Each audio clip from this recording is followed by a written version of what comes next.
Subscribe कीजिए F study class channel को और बेल आइकन को दबाइए लेटेस्ट वीडियो सबसे पहले देखने के लिए। हेलो फ्रेंड्स, आज इस वीडियो में हम प्रश्नावली 3.1 का क्वेश्चन नंबर 2 हल करेंगे। पीछे वाली वीडियो मैंने आपको क्वेश्चन नंबर 1 बता दिया था। अगर वो वीडियो आपको देखनी है तो आप प्ले लिस्ट पर क्लिक करके वो वीडियो देख सकते हैं। प्रश्न नंबर 2 है कि अनुपातों A1/A2, B1/B2 और C1/C2 की तुलना कर ज्ञात कीजिए कि निम्न समीकरण युग्म द्वारा निरूपित रेखाएं, यानी इन समीकरण से जो रेखाएं बनेगी वो रेखाएं एक बिंदु पर प्रतिच्छेद करेगी या समांतर होगी या संपाती होगी। मतलब दो समीकरण है तो इनसे दो रेखाएं बनती है। अब हमें यह बताना है कि वो दोनों रेखा प्रतिच्छेद करेगी या एक दूसरे के समांतर होगी या संपाती होगी। संपाती का मतलब एक रेखा पे दूसरी रेखा होना। लेकिन प्रतिच्छेद, समांतर और संपाती ये कब होंगे, इनकी शर्त आपको पता होनी जरूरी है। तो देखिए, इसके लिए ये कुछ शर्त है कि जब A1/A2 और B1/B2 इन दोनों का मान अगर बराबर ना हो तो रेखा क्या करेगी, प्रतिच्छेद करेगी। अगर तीनों ही मान बराबर आ जाएं, A1/A2, B1/B2 और C1/C2 तीनों ही मान अगर बराबर हो तो रेखा क्या होगी, संपाती होगी। अगर ये दोनों आगे वाले बराबर हो और C1/C2 का मान बराबर ना हो तो रेखा क्या होगी, समांतर होगी। तो ये तीन शर्त है वो आपको पता होनी जरूरी है। चलिए, इसी के आधार पे हम ये बताएंगे कि रेखाएं किस तरह की है। तो प्रश्न नंबर 1 देखिए, इसमें हमें समीकरण दी गई। ये समीकरण नंबर 1 है और ये समीकरण नंबर 2 है। हम इनकी तुलना करेंगे तो हम लिखेंगे तुलना करने पर। तो यहां पर लिखते हैं तुलना करने पर। तुलना करेंगे। अब तुलना करनी कैसे है वो देखिए। तो यहां पर जो x के पास में, यानी कि x के गुणा में जो संख्या होती है वो A1 का मान होता है। यानी हम ये लिख सकते हैं कि जो A1 का मान है वो 5 है और y के गुणा में जो संख्या होगी वो B1 का मान होगा। तो ये हमें पहले समीकरण में देखना है। तो B1 का जो मान है वो आ जाएगा -4। अब C1 का जो मान होता है वो अकेली जो संख्या होगी वो हो जाएगा यानी कि 8। तो पहले समीकरण से हमने A1, B1 और C1 के मान निकाल लिए। दूसरे समीकरण से हम A2, B2 और C2 के मान निकालेंगे।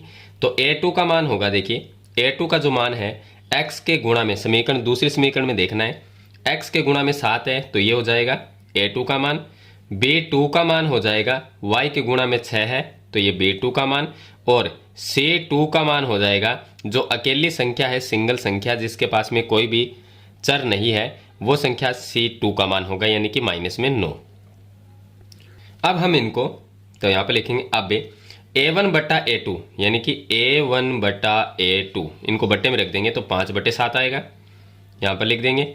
फिर दूसरा आ जाएगा B1/B2, यह आ जाएगा -4/6, -4/6।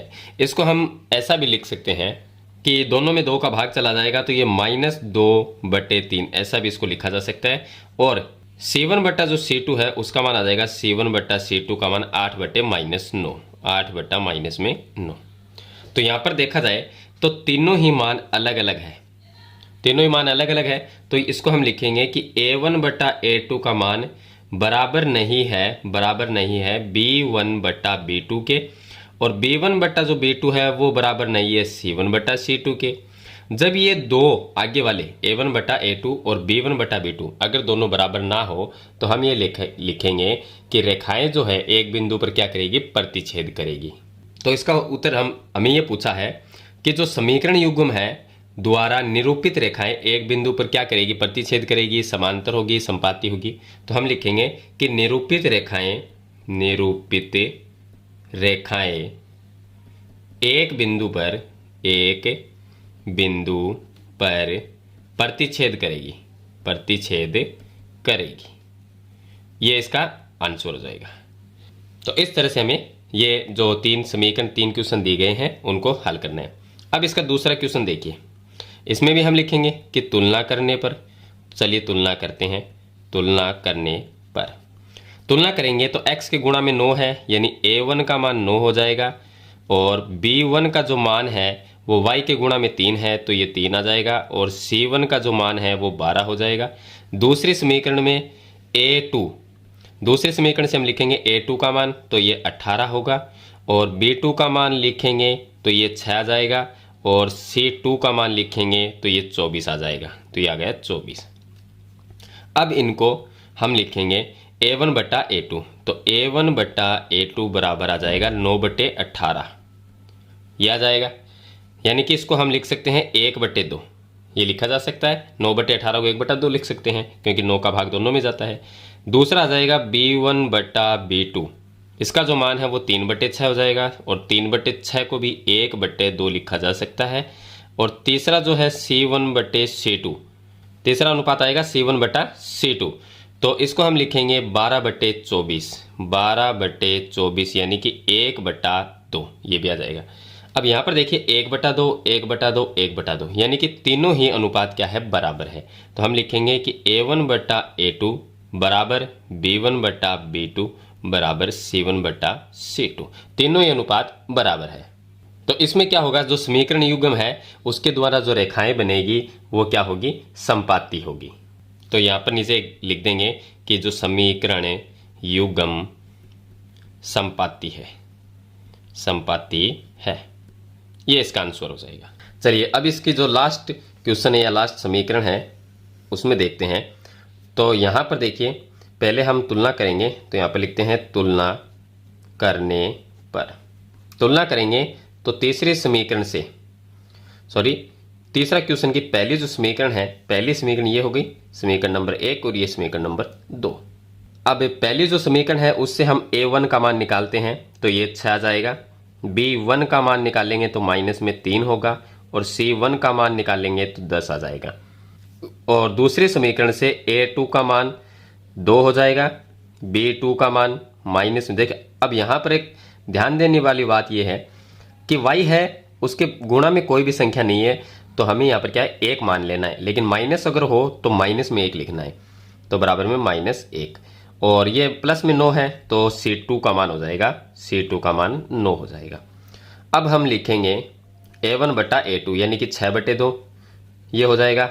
और फिर उसके बाद में B1 बटा B2, इसका मान -3 बटे -1, -3 बटे -1, और C1 बटा C2, इसका मान आ जाएगा 10/9।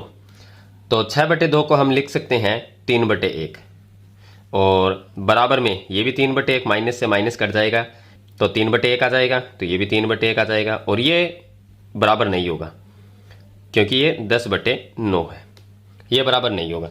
तो ये दोनों बराबर नहीं है, यानी कि B1 बटा B2 और C1 बटा C2 इन दोनों का अनुपात बराबर नहीं है। A1 बटा A2 और B1 बटा B2 का अनुपात बराबर है। अगर आगे वाले दोनों, ये दोनों बराबर हो और ये बराबर ना हो तो रेखाएं क्या होगी, समांतर होगी। तो हम लिखेंगे कि रेखाएं समांतर होगी,